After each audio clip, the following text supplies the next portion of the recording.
up, guys? It's your boy Benton. I am reporting to you live from the intergalactic headquarters of everything crypto and blockchain. This is Cryptopia.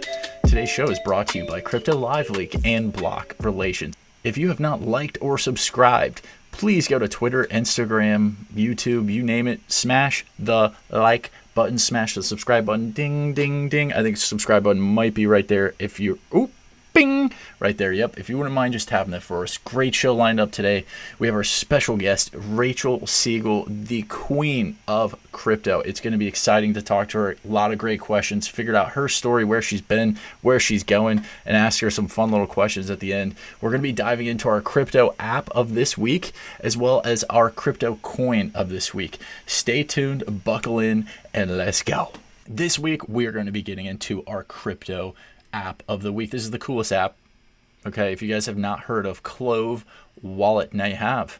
Clove Wallet is an email-based wallet where you can email Tezos or Algorand, which are two different coins. Big Tezos fan here. Hold it. Love their concepts behind it. Love the project. Love the governance. Love the proof of stake. Love the baking. A lot to like there. Love the Tezos project. Not the point, though. The point is, we're talking Clove Wallet today. This is a cryptographic wallet. Puts the power of blockchain in everybody's pocket. Clove Crypto is a blockchain company that specializes in making crypto assets and dApps more accessible. This is their patent-pending wallet technology is possible for anyone to get started in just a few seconds. If you're not gone, type in Clove Wallet on Google. They are not in the App Store yet because it's an email-based wallet. Very interesting concept to be able to access your coins, Tezos and Algorand, through email. I love the concept. I think it's very scalable, and I would recommend you take a look at it. Go have a look, download it through the email, and see how you like it. Play with it. Have some fun with it. I think it's a great product. Big fan of it. That's why it's the crypto app of this week. Clove Wallet. Go check it out. This is the coin of the week. Coin of the week brought to you by Lunar Crush. If you've not checked out Lunar Crush, oh my God. One of the best sites for anything crypto. Gives you social listening, pulls in information through the ether of all internets and social medias. It's a listening app. It takes into account what people are chatting about, what people are writing about, and it charts it in its own charting system. It has its own individual rankings, and this coin of the week that I'm going to talk about today has been on fire. I know I'm not a really big altcoin fan. I try to stay away from, just try to stick with the bread and butters there with Bitcoin, Ethereum, and I consider Tezos to be my bread and butter. I'll dabble. I will do a little dabble into the altcoins every once in a while when I have wild hair, but I'm not, putting the farm, so to speak, on a lot of these. And just as a reminder, this is not investment advice. I'm not your financial advisor. This is just information. I'm telling you what I have done. Like I said, I'm not sitting here talking to you today as a millionaire, nor do I anticipate that from you getting involved with this coin. I like their project, and there seems to be a lot of chatter out there in the Twitter sphere about this coin. This is Zilliqa, Zilliqa. And their coin is ZIL, Z-I-L. You can find it, I believe, on Binance. Really, really interesting project. So what is Zilliqa? What do they do? This was started by the University of Singapore in a group of investors and entrepreneurs back in, I believe it was 2018.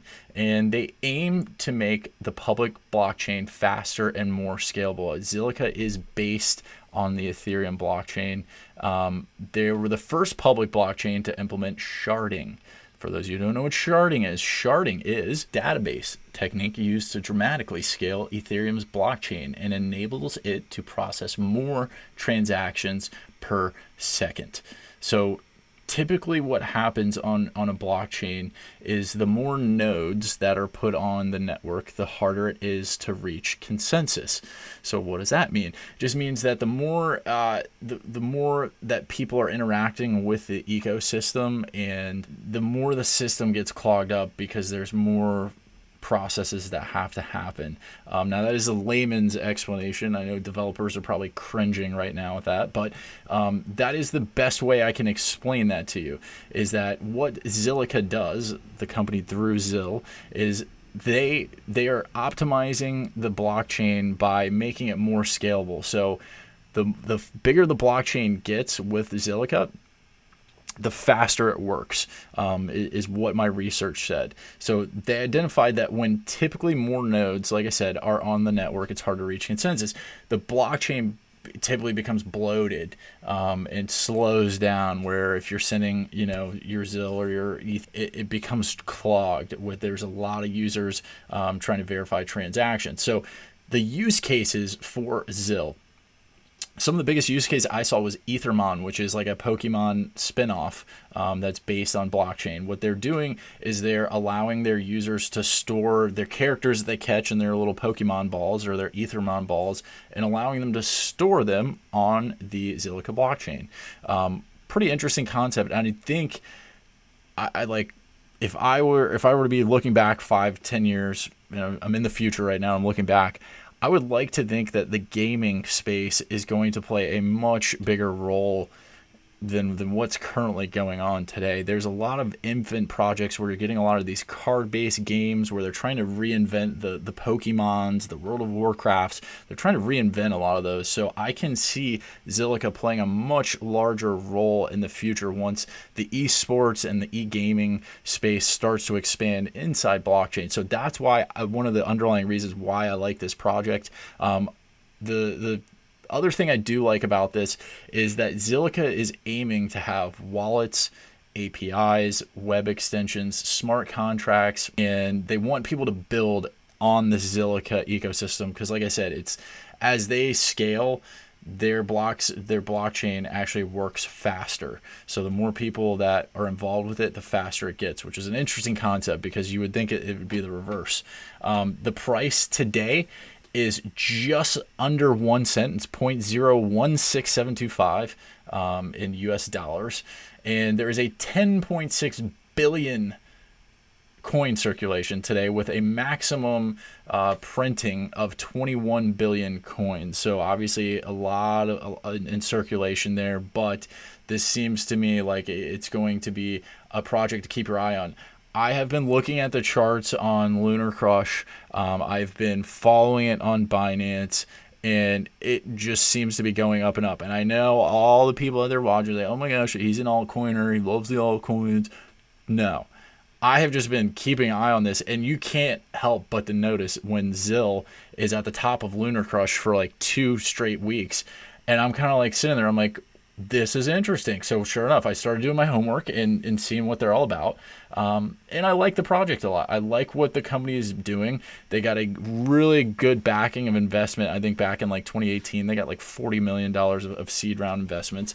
And they seem to have they seem to be charting the right path. Now, with every company, you never know if they're going to make it through the next 5 or 10 years. I'm not saying they will. I'm just saying for now, at this point in time, the snapshot that I'm taking is I like their project, and it should be a coin that you should look at. Once again, not giving you investment advice and not telling you to go bet the farm on this project. I'm just saying keep an eye on it. It is our coin of the week, brought to you by Lunar Crush. Love you guys. As always, this is my favorite part of the show. This is the crypto babe of the week. Shwing. This week we have Elizabeth Rossiello. Swing, swing, tentpole. She's a babe. You can follow her at _ROSSIELLO. She is the founder and CEO of BitPesa. She's originally from Queens, New York, but resides in Senegal now with her husband and 2 children. So, gentlemen, ladies, she's taken. She's taken, unfortunately, but that doesn't mean she still can't be our babe of the week. In Latin, she would be called Babia Majora. She's doing great things. BitPesa is designed to make faster payments between African currencies. So she's obviously based over there in Africa, and what her company does is allow businesses to grow into markets that would have once been impossible without crypto. So BitPesa it seems like from what I was reading, it is the currency that a lot of people will use from country to country inside of Africa. So she's trying to grow that ecosystem. On top of that, when she started her own company while she was pregnant with her own child.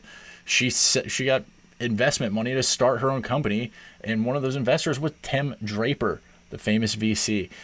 Big fan of Tim Draper, and did not know that he had a connection to this project that she'd been working on, BitPesa, and now she is the CEO and founder of BitPesa. She is a boss. She's a G. She's beautiful, and she's our crypto babe of the week. If you haven't given her a follow, she gives great insights on Twitter at @E_ROSSIELLO.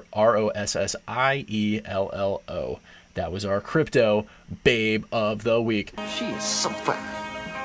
Yeah. One day, I'm gonna marry that girl. Ladies, gentlemen, non-binaries, everybody in the intergalactic universe, this is the moment. This is the moment you've all been waiting for. Okay, we have our special guest, Rachel Siegel.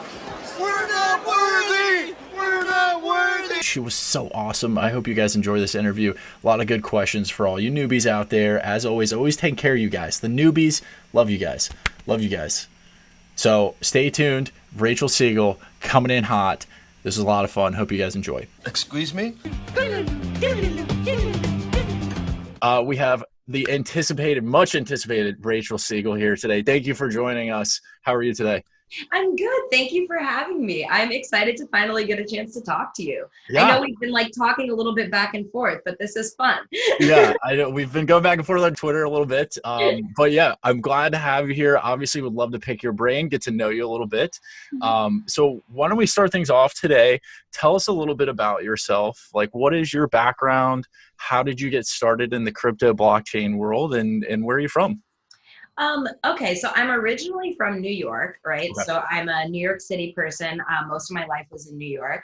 I have a mainstream production background, which sort of goes with being in New York. I worked for theater and commercial production.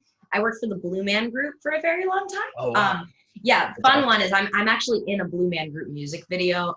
No way. So, That is awesome. I play a vampire, but we did this like Kanye West famous parody, and I'm like one of the people in the bed. Anyway, so that's like part of my history. But I come from a mainstream production background, and I had friends out in LA who also had a production background. They came to New York for Consensus a few years ago, and invited me out to the networking parties, and that was my first introduction to cryptocurrency. Okay. Yeah. Now, when you got introduced to it, like what were some of the first things that you did? Was it, hey, I'm going to go buy some Bitcoin, or were you kind of more in like a networking mode? Well, I was lucky enough to have this close-knit group of like real life friends who were helping me with it. You know, I was overwhelmed by the concept of it, but they really simplified it for me. You know, I had 3 friends who sat down with me and helped me like learn how to set up a wallet, what it means to buy Bitcoin.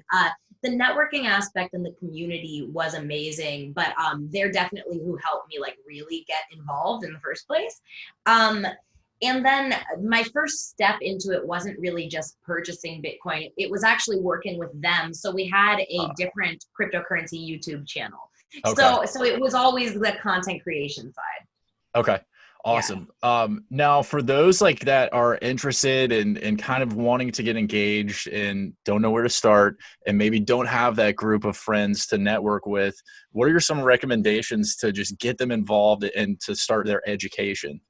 I mean, I think that you should start with like pretty basic information when you're just starting out. Like there's a lot of YouTubers, there's a lot of content creators. But if you're looking for very basic stuff, just go that informational route.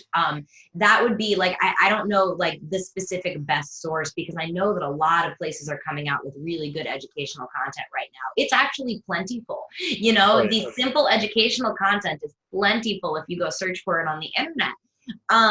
I know CoinDesk has like a really good series of educational articles that are simple to understand, but I would just suggest that route specifically, which is informational. We're not looking for technical analysis. We're not looking for charting, price predictions. We're not looking for speculation on low cap gems and new altcoins. Strictly informational, what is real, what is tangible. And starting with that sort of perspective, I think can be really helpful.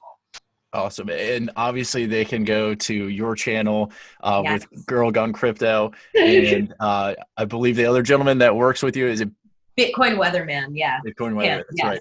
I know I've been following you guys. I love your show. So I've been able to learn some stuff, like kind of just tuning in periodically, and you're obviously posting up great content every week. Yeah. Yeah. So that's true. So the show that we do is fairly like freestyle AMA, where we talk to the community. And if you're like a cryptocurrency enthusiast and you're really here to like learn more about like the hard tech, it's not the show for you. Right. But we do make it accessible. We answer questions, and we sort of take a baseline view on the cryptocurrency world to try and get more people involved that way. Awesome. And what do you think like some of the biggest hurdles are for the industry to capture those people and onboard the new folks that want to get into the industry? So I speak a lot about this, but language, I think there's a big language barrier when it comes to talking about blockchain, talking about Bitcoin, and actually getting outside demographics involved. I think that it's easy for people to forget that our brains work differently. Just very inherently, some minds will work differently than other minds. And getting stuck in this back and forth conversation about it's easy to understand, we don't need to make it easier. I don't get it. That's your fault. I mean, that's not helping anybody.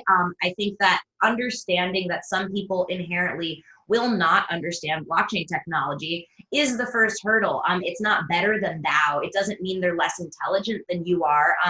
It means our brains work differently. There is such thing, and we can recognize as an intelligent group of people, we can recognize that people have different strengths. We know that some people have mathematical intelligence, some people have linguistic intelligence, some people have emotional intelligence, and not all people have the three. So it is important that we find a way to access that other group, and it needs to be more simple and less aggressive than assuming they're just going to figure it out for themselves.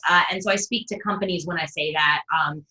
I know that I talk a lot about getting people involved and how my work and my platform helps get newbies into the space. But I really also do hope that established people within the cryptocurrency community, big companies who are trying to develop, people who have been working on this tech for years, really do hear what I'm saying, in that to be accessible and to provide this knowledge, we need to first attack this curve of understanding, which is saying to people, hey, there is a language for you here, and you don't need to change who you are to be a part of it. Right. And you made a great post with the whole J.K. Rowling thing that happened a few weeks ago, and just breaking down that example. And I think that in itself is a microcosm of how we need to learn to approach others that are not inside the space. I know I'm fairly new to this as well. And at first it was like drinking through a fire hose, and you're trying to learn information from so many different perspectives. It's kind of hard to narrow that down sometimes. I mean, also, like, I think that there's like some fundamental issues with the concept of do your own research in an industry like this, Right. Because all of the your own research is just another YouTuber telling you to do your own research, like outside of that hard, tangible, informational stuff, which is like how Bitcoin works, how your wallet works, like clear information. Do your own research isn't really helpful.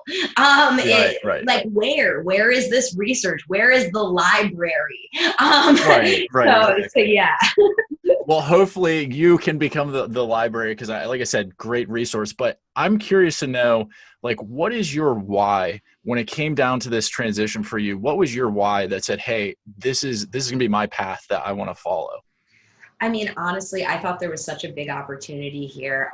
There's clearly something so large in the concept of Bitcoin and blockchain technology. There are so many ways this can be utilized. It makes sense. For me, it feels like the next television, the next internet, the next email, it's a big deal. And I think that it's going to be, one of those once in a lifetime moments that we have to get on the ground floor of something this large. And I think it matters. And I think the more that we can get it out there and get other people involved, it's funny because I've said this a little bit in the past, but in that networking experience, I looked around the room and I saw successful, excited, passionate people. And I thought to myself, wow, you know what? They must be onto something. But I also thought to myself, like, wow, that's a lot of white dudes in suits. And so it's like getting involved and also creating a world where more people can get involved. Like, let's not let all of the like Bill Gates, Winklevoss, Richard Branson, like let's not let that demographic take over again. I think that Right. Bitcoin is for the people, you know? So let's find a way to get them involved in this so they can inevitably benefit when we see something happen. Right. Yeah. I think one of my first real experiences where I got to kind of network and be involved with the community was there was an expo over at MIT here in Boston, and sitting inside of some of these rooms, I was just like dumbfounded how intelligent and diverse really of the backgrounds of the people that are getting in this space. So it was just like I'm sitting there just like I have no idea what some of these people are talking about, but there's some of the smartest people in the world getting involved with this industry. But that doesn't mean that if you're not extreme intelligence, you can't get involved. It's true. I mean, it really is. It's funny because one of my first friends, like in the cryptocurrency sphere prior to CryptoFinally, was the old MIT blockchain like leader or something like Okay. that.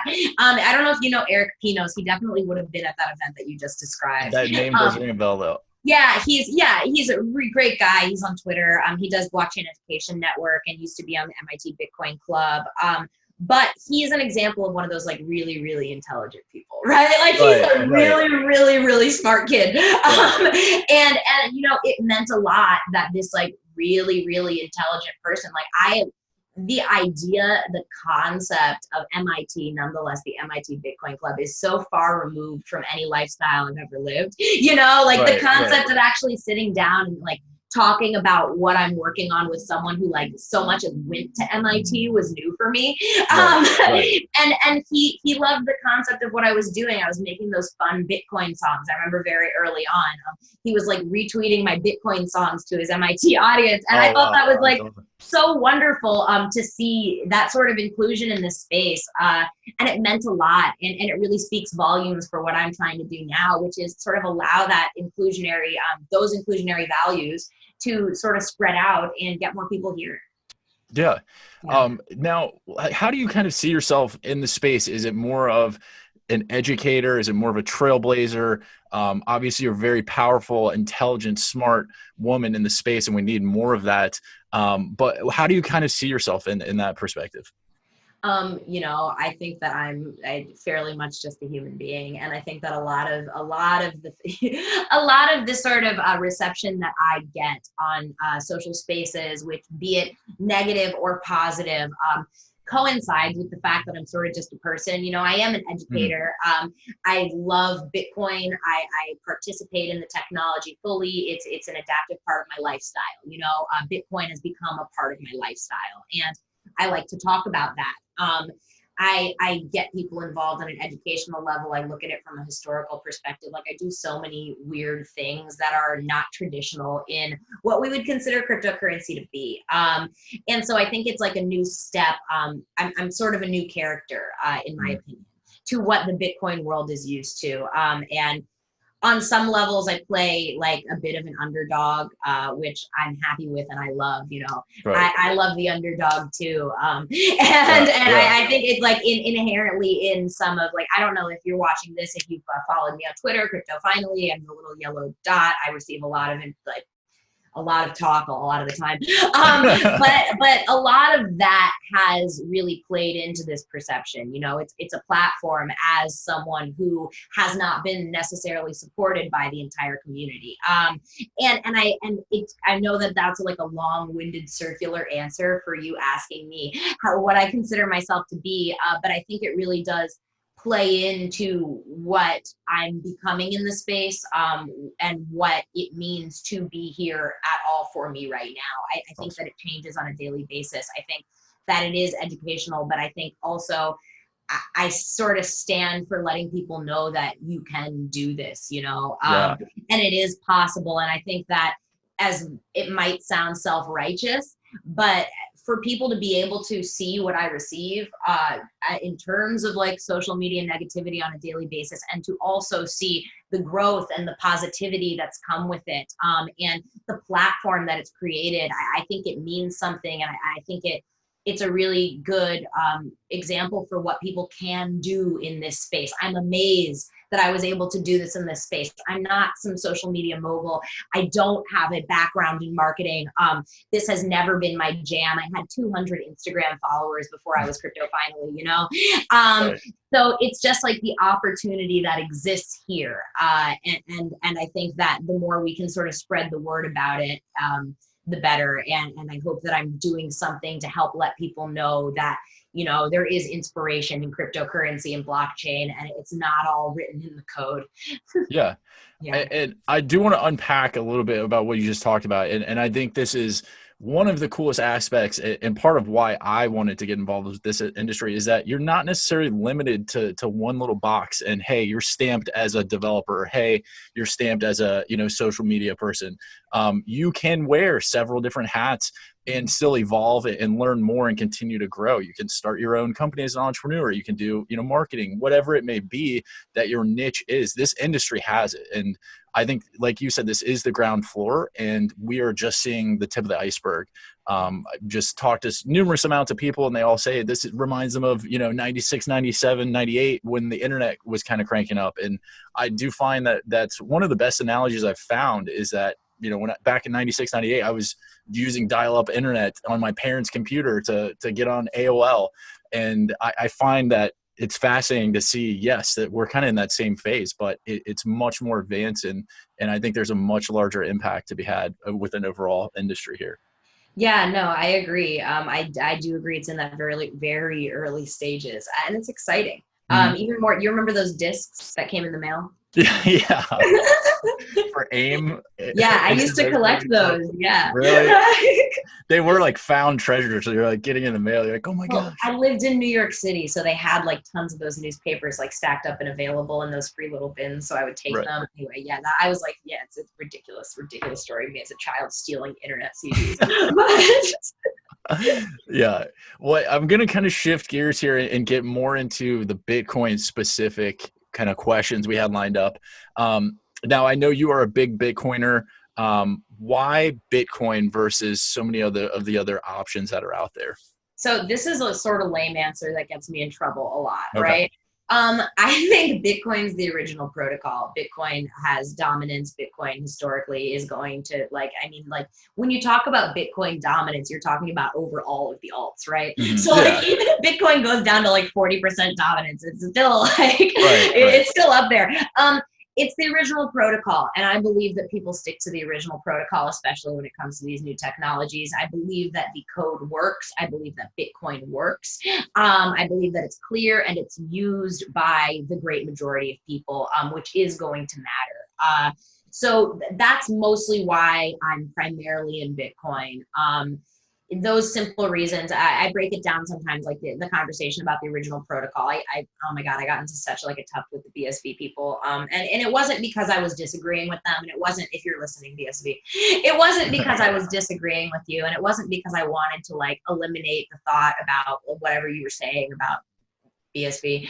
It's that I just didn't really have the patience to hear it in that moment. So I'm sorry that caused problems. But so it's the original protocol. And this is the way that I would say that is like email. We use the original protocol for email. Are there updates to that protocol that make email better? Totally. Would it be more convenient to have read receipts, to have more information about what's going on in the send process? Absolutely. Do those things exist? Yes. Do we all use them? No. And that's because the original protocol is what we are used to, and it's what adopted in the first place. So unless something's going to come completely overtake the dominance that we see Bitcoin having, I just don't see a big shift in gears when it comes to looking at the market cap and which coins are going to be more dominant. You know, it seems really hard to accomplish when it comes to public perception, when it comes to sentiment, which have all played into Bitcoin's market and the way that it's moved. Right. And obviously when people think of cryptocurrency, the first thing they think of is Bitcoin. That kind of tells you, it's like the brand Band-Aid for, anytime you need a bandage, you think of Band-Aid, or Kleenex when you need a tissue. Like, so I think it has established itself as that dominant presence in the industry. Now, what might you say to like the world that are saying, hey, Bitcoin's not scalable, their transaction fees, the whole conglomerate behind it is controlling everything, so the transaction fees are higher. What might you say to an individual like that, who's kind of staunchly opposed to Bitcoin as the future? I mean, I would say that it kind of doesn't really matter what our opinions are about this. And I think that that's like more so the larger message that I try to get out there, is that if we ever do see global adoption, we're going to have to deal with the realization that these little issues that we're having problems with, the transaction fees, like blah, blah, blah, the greater world's not going to really worry so much about that. They're going to worry if it works, like the transaction fees are there, but they're going to worry about what it is they know of, so if you can defeat that greater hurdle, if Bitcoin Cash can get greater brand awareness, if more people can get out there using it, then I think that, it was going to do whatever he wants it to do. But I just don't think that those arguments coming from this subset of the community are going to necessarily create change or a shift in perception of which coin we should be using. Very fair. Yeah. Now, and where do you see Bitcoin itself evolving? Is it going to stay the same with just way bigger market cap? Is there more play where Litecoin will be a bigger part of what Bitcoin's future is? I mean, what are you kind of envisioning? So, I mean, I don't know. I mean, the thing is, so I don't do technical analysis or price predictions or stuff like that. I really just talk about like, from like a sociological perspective, from a sentiment perspective, from the idea of people interacting with this. I would say that things like Litecoin and Bitcoin Cash could become alluring on services like Coinbase that people are adapted to and using. Now, again, that's not an endorsement for Coinbase. It's just the fact of the matter is that most newbies getting involved are going to download Coinbase. Right. They see those coins, they see that they cost less, and in the wake of like, say, a bull run, like say we're seeing another December 2017, they very well might buy those under the hopes and misunderstanding of the market cap, that it's going to be the next huge thing, that it's going to hit $20,000, and I think that lies in misunderstanding. Now, do I think Litecoin and those other coins have a possibility for their market cap to surge and like that to happen? Absolutely. But I do see Bitcoin as remaining dominant. And I do think it's interesting to watch the difference between like, the ties of Litecoin and Bitcoin, like the difference between what it was in 2017 and what it is today. Mm-hmm. Yeah, it's quite different. Yeah. Right. Now, what do you see as some of the biggest hurdles for just the overarching industries of crypto and blockchain tech itself? I think it's just like ease of use and solving problems without like jamming blockchain down people's throats, Right.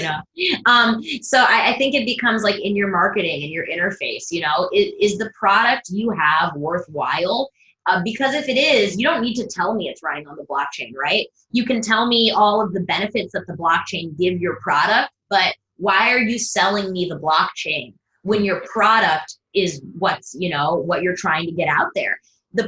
Tell me your blockchain, all the stuff that's going on with it. I want to know what the product is, and a common consumer is going to want to know what the product is. And just like I don't really care how all the other apps on my phone work, I'm not going to care if yours does, So I think that that's like something important to address as well, is we spend a lot of time talking about our flashy back end stuff, but what we're really doing is advertising to and panning to the demographic that's here. We're panning to developers. We're panning to crypto nerds. We're saying, hey, look at all these like cool, sweet features that nobody else in the outside world understands. And like, that's not gonna work. Like it's not gonna get you to download something on the app store. So I think that's a big hurdle. I think that's one for people to really target and think about. Okay, awesome. Now, if you could meet the Satoshi Nakamoto, whoever it may be, the group, the person, whomever, what would be one thing that you might tell them? That I would tell? Oh my god. Tell them or ask them, either one. Oh, dang. I mean, I would ask to stay. That would be the first thing. Like if I had only one question, if I could only ask one thing, I'd ask to stay. But, but yeah, I guess like where you've been, what's up. I feel like I'd have a lot more questions. It would have to be a much more colloquial conversation. Right. But yeah, anyway, yeah, that's what yeah, that's what I would want. I would want to, I'd wish for more wishes. Right, there you go. Good Yeah. deal. Yeah, no, nothing too specific. I feel like, whoever Satoshi is or whatever entity it is, like has been clearly watching what's going on, Right. Either they're not here anymore, either they're like, long gone in this world, or they're watching. Yeah. And I think it's interesting. And so I talk about that, like looking from the outside in, like Satoshi could be looking from the outside in, like screw like J.K. Rowling. Yeah, exactly. So, you could be watching your show. It's very unlikely, but possible. Hey, it's possible. Anything is possible. No, I've had a friend the other day. I was trying to explain blockchain and crypto, and kind of gave them the gist of it, and they're like, "Well, that sounds like a Ponzi scheme." How do you tell people and give it to them in the most simplest terms? Is it, hey, here's the history of money and here's what crypto is? How do you explain that at a very baseline level and to the people that do believe it's a Ponzi scheme? I mean, like so if I'm just baseline explaining cryptocurrency, I really don't go into a lot of it. I say that it's a cool alternative. It works quickly and it works as an investment, so it's not just going to stay as like a straight dollar if you invest in some Bitcoin and you use it transactionally. And I don't really like break it down too deep. I think that people who think it's a Ponzi scheme didn't enter the conversation trying to understand, and I kind of have that mind about the devil's advocate. And I think it's interesting because when Bitcoin bros are like hit with devil's advocates, like they're like, no, like this is the argument, but like, and I know everyone's going to hate this, but like as a woman, I'm hit with the devil's advocate every single day. Well, why is this? Like, how is that? And it's just like, if they're asking you those questions about Bitcoin and cryptocurrency, if they're telling you it's a Ponzi scheme, they don't want to hear it right now. And I just let them be, I'm not one to stay in that conversation and try to convince you of something you don't want to believe. So yeah, I think that that's also a hurdle, is like maybe we stop wasting so much time on people who just like don't care. Because they will care. When the time comes, they will care. And it's funny to think about it this way, but like how many times did you have to hear about Bitcoin before you bought for the first time? Like how many times do you need to be introduced to it before you bought? Like I heard about it many times before I got involved. And I think that's going to be true for a lot of people. So that entry conversation, it's a Ponzi scheme, it's a scam. That's them not ready to have the conversation at all. Right. Yeah. No, that makes sense. All right. Well, let's get into our fire round. These are the hard-hitting questions, okay? Fire! Oh, fire! Oh, my goodness. What's the procedure? Fire! My first question for you is, what is one person, place, thing, or idea that has had the biggest impact on you as a person? Ooh. A person, place, thing, or idea. Wow, those are a lot of options. It's like anything in the world. Is it a book? Is it a person? Is it, a philosophy that you live by?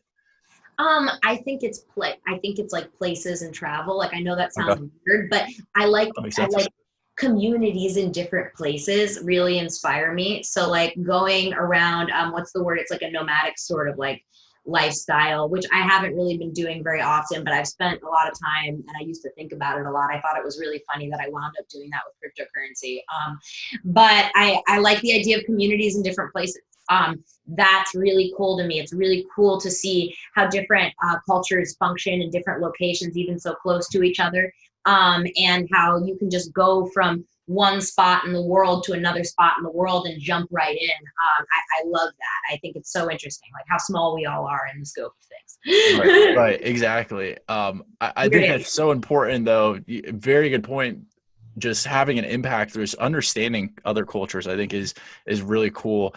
And being able to immerse yourself sometimes and look at the world through a different lens. I think there's a lot of big takeaways to be able to do that. So really great answer. If you could meet, what's that? Sorry, I'm interrupting you. Go. No, fire. No. If you could meet anybody from history, who would it be and why? Oh, it's a nonfiction character. Okay. Okay, so a real person who I can meet from history. Ooh, you know what's funny is like I don't think I have a fire round. I didn't prepare for a fire round answer for that one. Okay. I think all people are different, are interesting in different ways, and it's like the same answer that I gave before. Okay. I get Fair. excited by all people in all walks of life, so I don't think I've ever sat down and I've never had a really good answer to that. I was asked that exact question. My answer to that question is like a bunch of answers that don't answer the question at all. I was asked that exact question in a Cointelegraph article. They said, "Who would you meet?" And I think I wrote, "Did everyone say Satoshi Nakamoto?" Because I didn't have an answer then. But I have an answer now. But I think that's what's really cool about what I do here and what I participate on daily is I think all people are interesting in different ways. Some are my cup of tea, some are not, but it's all interesting to pick up information about. And I like to learn about all people, and everyone's quirky in their own weird way. Yeah. Right on. Yeah. What is one food that you cannot live without? I like crepes. I Ooh. really like crepes with Nutella. I also really like burrata cheese. I like bread bowls. I love food. There are a lot of foods I can't live without. Bread bowls. Let's go with bread bowls. Burrata cheese and crepes are top. But I've been eating at least like one bread bowl. Oh my God, I'm just like gonna throw this real information out there. I've been eating like a bread bowl a day for like a week, and it's gonna not be good for me in the near future. But bread bowls, sourdough. Okay. Oh, that does sound good. It's so good. All right. What is your most used app on your phone? Twitter. Okay, fair. That was the best answer I had. So There you go. That was a quick one. What's your favorite podcast? Ooh, I'm not huge into podcasts, but my favorite, I like Cigars and Crypto. I don't know if you're familiar with him. Invest Noir on Twitter, Cigars and Crypto. He has the like most beautiful podcast voice, and he smokes cigars and like talks like real stuff about life. And I think he's fantastic. Awesome. Yeah, if it's not like I talk about his voice all the time, like I hope he doesn't think it's creepy. I've been on like, a lot of different shows where I talk about how his voice is great. But some people just have those voices though, and they're just he's like cool. You should check him out. Cigars and Crypto on Twitter. Like you take the time out. I think you'll enjoy it. Okay. All right. Yeah. All right. Last question of the fire round. Fuck, marry, kill. Crypto version. Satoshi Nakamoto, Bitcoin, and Coinbase. We kill Coinbase, even though I've had that oh my God, I'm running out of my words. Even though I've had that relationship with Coinbase Error 502, we'd kill Coinbase. We would fuck Bitcoin, and then we'd marry Satoshi because you teach a man to fish. Very good. Great answer. That was the fire round. It wasn't too bad. It wasn't too bad. It wasn't too bad. I did my best. I'm not like I don't know if I'm a fire round type of gal, but right. I did my dangest. So you did awesome. Now, where do people find you? Shout out to your show, and how can they learn more about to get in touch with you?